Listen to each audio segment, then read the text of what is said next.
Guys এই মানি ব্যাগটা না পেয়েছি, কার তা জানি না, এর ভিতরে কয় টাকা আছে এখন দেখবো। প্রথমেই বেরিয়ে গেছে 1000 টাকা, তারপরে বেরিয়ে গেছে 50 টাকা, 200 টাকা,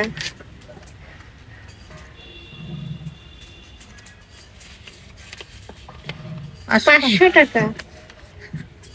কত হলো আমি তো হিসাব করলাম না।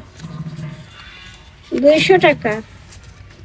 এবার কি রকম রাখা কয়, যার মানি ব্যাগ সে এবার কি রকম করে টাকা আছে ভাগ, মানে এক এক জায়গায় এক এক টাকা রেখে, আবার 1000 টাকা। তো এই মানি ব্যাগটা যে কার তা তো জানি না, এখন পেয়ে গিয়েছি। কেউ যদি আসে তাহলে আসবে, তার আরো অনেক কিছু আছে, যদি প্রমাণ দিতে পারে তাহলে দিয়ে দেবো। এর ভিতরে আরো অনেক কিছু আছে, শুধু আমি তো টাকা দেখাইছি, কি কি আছে সেটা তো বলা লাগবে, বললে তারপরে তো টাকা দেবো। তো এখন কি করতে হবে, টাকাগুলো কি করব আপনারা বলবেন, যে টাকাগুলো কি করা উচিত, মানে ব্যাগটা কি করা উচিত।